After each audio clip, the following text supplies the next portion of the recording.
All right. So my PDOOM right now is about 30%. And I don't know. Let me know in the comments if that is alarming to you or not, or if you thought it was lower or higher for me. But, anyways, let's jump right in. I'm just going to explain to you why my PDOOM is this high. And for a little bit of context, I was on the For Humanity podcast, and this was one of the things that came up. And I figured it was worth explaining because, I already said publicly my PDOOM is 25 to 30%. So yeah, here we are unpacking kind of why I am in this range. So what I want to drive home first is that, to me, my range of possibilities. So there's, I think, what people are calling S-Doom, which is like the potential of like immense suffering, like the Roko's basilisk outcome, or the I have no mouth but I must scream outcome, which is actually worse than the neutral outcome, which is just humanity just ceases to exist. Now, you might say that is negative, and of course, it is what it is in terms of how one person judges the range of possible outcomes versus another. So for me, PDOOM is the risk of neutral or worse outcomes, which is basically, cyberpunk, and but everyone lives, but it's in relative misery, or under a regime of abject cruelty or deliberate cruelty, or extinction, those sorts of things.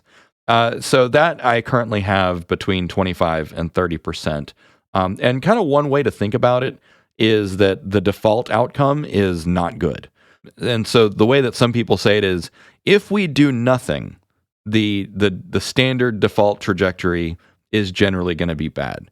However, so what I will say is, there are a lot of things that we can do, which is why my PDOOM is lower than perhaps some people might think. But also, as a very optimistic person, I can imagine that some of you will think that this PDOOM is actually very high. Okay, so first and foremost, I've talked about this for probably almost a year now, terminal race condition. And this seems to be a relatively compelling argument, and people understand it, and I'm certainly not the only person talking about race conditions and race dynamics. But the TLDR is the combination of geopolitical competition, namely between America and China, and then also corporate competition, so Microsoft and Meta and Google and Apple. Between those two competitions, there is no incentive to slow down. And so basically the metaphor is basically it's like a freight train with no brakes. I know a lot of you in the audience are accelerationists. You're like, good, all gas, no brakes. However, any race car driver will tell you need brakes just as much as you need gas in order to safely navigate the course. And so if you don't have any brakes, then, things can go sideways pretty fast.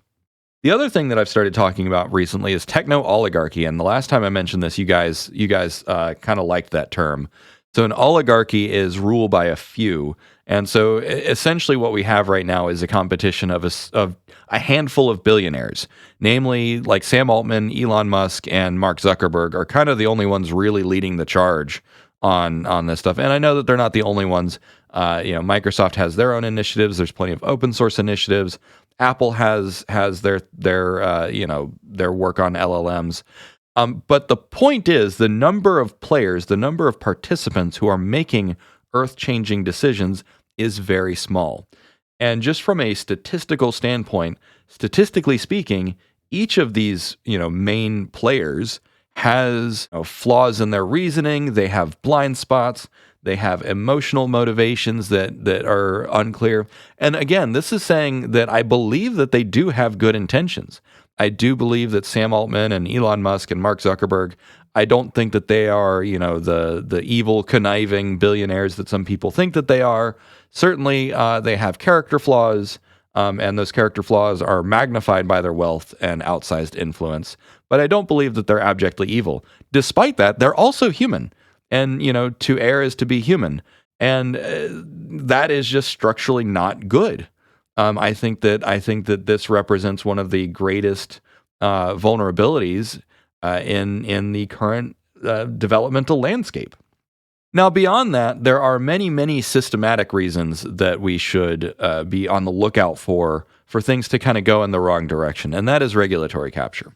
So while a few billionaires have outsized influence, politicians, corporations, lobbyists, these also have huge, huge influence.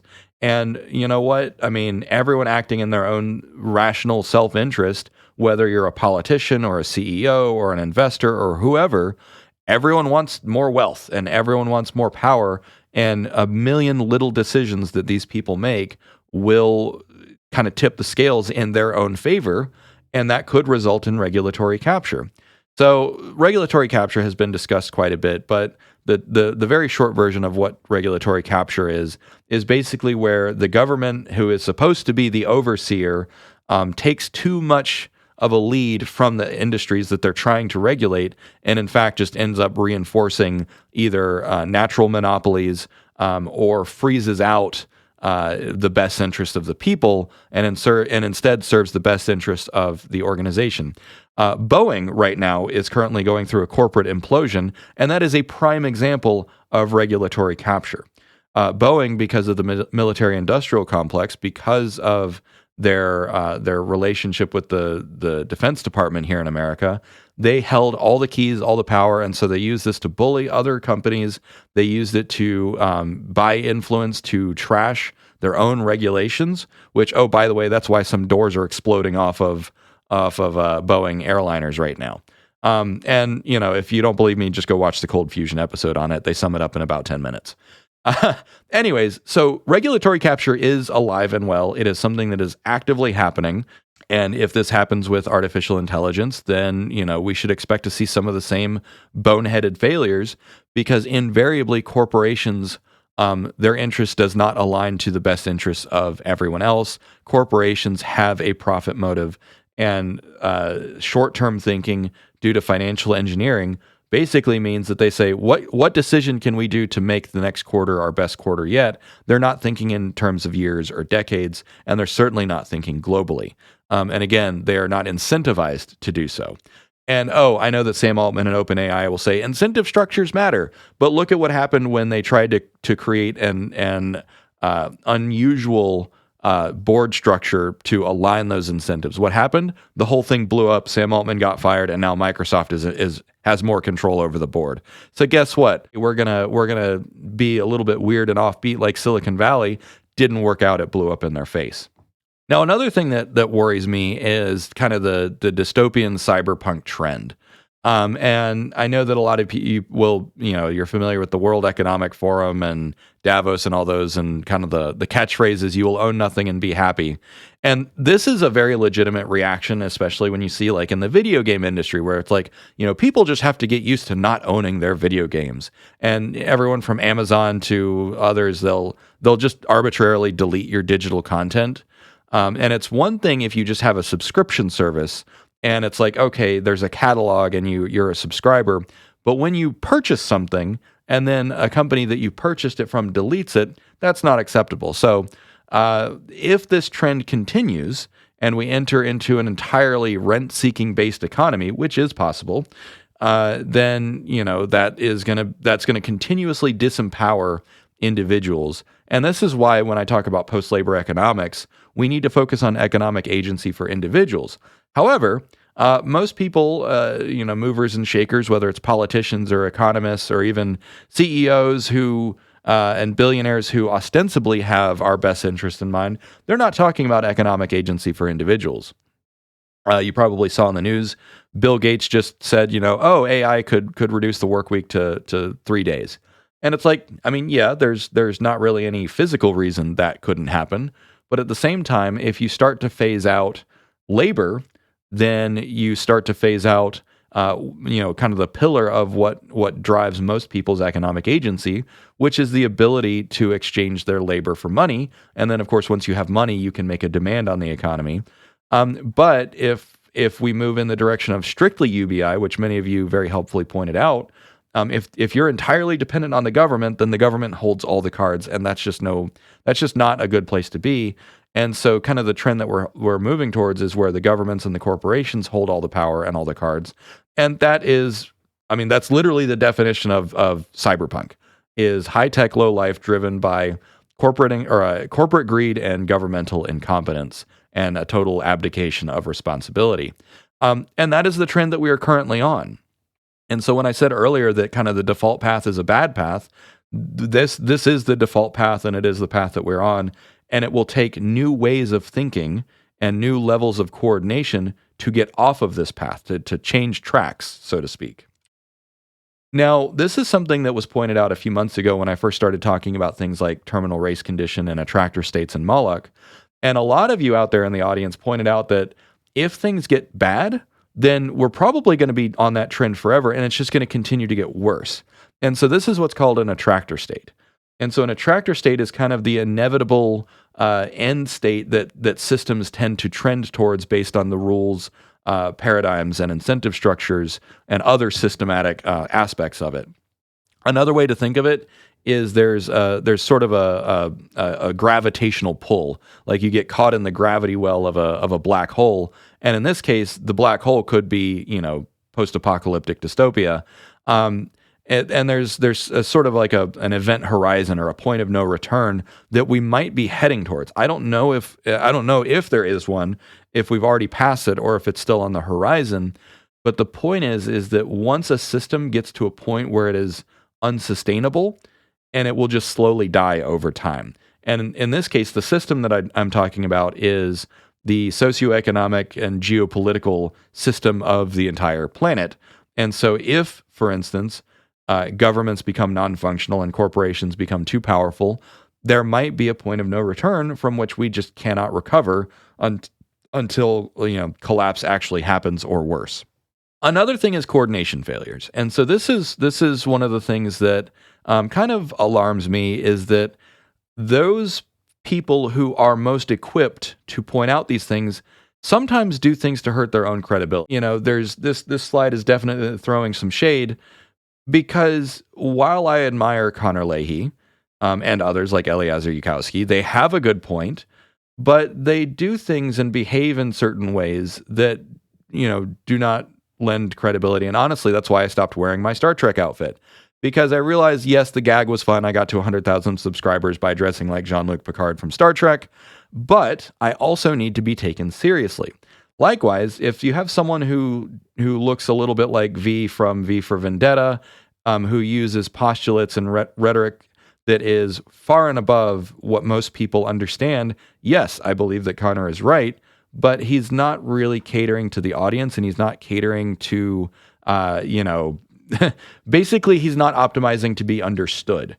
And unfortunately, people who are more on the accelerationist camp, such as Guillaume Verdun or Beth Bezos, he is more kind of a demagogue and catering to, I'll say, the lowest common denominator, which is he's optimizing to be understood, which means that he writes and speaks more at a sixth grade level rather than a postgraduate level that Connor speaks at. And I'm picking on Connor in particular just because the first time I saw him, I did not take him seriously, because I'm like, who's this squirrely looking dude who looks like, V from V for Vendetta? And this is a problem, because if the smartest people in the room are not optimizing to be taken seriously, and they're not, putting themselves out there, then, we're not going to coordinate. We're not going to have enough broad understanding, which is a big, big component of my mission, which is make things as simple as possible so that as many people as possible can understand it. And then, of course, there's the move fast and break things view in Silicon Valley, which I think that this is alive and well, despite the fact that a lot of people in Silicon Valley kind of say that they've moved on from it. I will say that there is plenty of evidence that it is alive and well, particularly when you look at OpenAI just forging ahead, and they're moving as fast as possible. They say, hey, there's been a leak recently that Sam Altman says that GPT 4.5 or GPT 5, I don't remember which one, and of course it's a leak, so take it with a grain of salt, but that he suspects that their next big release is going to dislocate 100 million jobs globally. And it's like, okay, lol, we're gonna destroy a bunch of jobs, and we'll leave it up to everyone else to figure out how to pick up the pieces. If that is not move fast and break things, I don't know what is.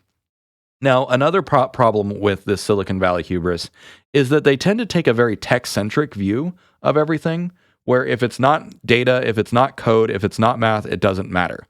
And you see this with particularly Google, which I'll talk about in a second. But there is a lack of understanding of everything from philosophy, history, ethics, law. So tech elites, and to be fair, every discipline does this. Every discipline tends to see their discipline as the best in the world. Whether you're a physicist, whether you're a lawyer, whether you're a doctor, you kind of tend to think that everyone else is an idiot. And I laugh because I used to be in that camp until I very deliberately said, you know what, I'm going to learn as much as I can about other stuff. And for instance, the more I learn about economics, the more I realize, man, this is a big discipline. And of course, I know some people out here are like, well, duh, Dave. Anyways, this is just a generalized human failure, which is the more that you know about something, the more that you tend to interpret the entire world through that lens. And so if you're a tech expert, you tend to interpret the entire world through technology, and you tend to discount everything else, such as philosophy, humanity, sociology, history, ethics, law, et cetera, et cetera. Yeah, and this kind of intellectual hubris and this kind of poo-pooing on other disciplines is a big problem, and it is a well-known problem in Silicon Valley. Heck, there are even plenty of people that I know in San Francisco that are like, yeah, all the tech people are driving this entire city to shit, and we don't know what to do about it. That is what it is, but I'm just pointing out this is a trend, and this is a very real phenomenon. There's also a bunch of failures in leadership. Now, recently, the Google Gemini chatbot failure, and oh, by the way, the rumor mill is churning that Sundar here is probably going to get ousted either by an activist board or by investor demand, because he clearly is not the right guy to be leading Google right now. And we talked about this a lot in my Patreon Discord. And so basically, there's what's called the STARS model of enterprise transformation, and I don't remember all of them. It's like what is it? Startup, transforming. What was it? And then the last one is sustaining, though. And so Sundar is a sustaining CEO. He understands how the existing business model works, and he can optimize and run the ship as it is, but he is not a pivoter. He's not a transformer in the same way that Satya Nadella is. Satya Nadella was kind of on his ascendancy, and he understood where the market is going. And so Satya has always been 5 to 10 steps ahead of Google here. And Sundar is just not equipped to navigate this change. At the same time, we have a tech oligarchy, and these deficits that I've talked about, such as the monotropic view of Silicon Valley hubris, and the fact that there's only a few CEOs right now who even seem to understand what's going on, we need more CEOs who understand what's going on. And these just blatant failures of leadership are also part of the problem, because even though he's a smart guy, even though he has been successful at Google, times are changing, and he has demonstrated that he hasn't been able to pivot. And this actually represents an existential risk to humanity, because even Satya Nadella at Microsoft said in an interview, Google should have been the default winner of the AI race. But due to his failures of leadership, they are not. They're falling behind. And so the reason that I say, like, okay, yes, if it's all just the tech companies and if it's all just the billionaires, that's bad. But at least we could have more perspectives. We could have more ideas about how things could be going. Because in this one case, I do think that some competition between all the tech leaders will result in better ideas. And here's an example of what I mean. Anthropic is clearly doing something very different with Claude than OpenAI is doing with ChatGPT, and it's working. And so because of that diversity, because if you have more people playing in the sandbox, if you have more people exploring, and you get more diversity of opinions and diversity of experimentation, then you're going to ultimately find the better path. But if there's only 3 people investigating and they're picking their 3 favorite paths, you're not going to find the right path, versus if you have 20 people or 200 people, or ideally 20,000 different organizations all exploring in different directions. And these failures of leadership are very concerning to me.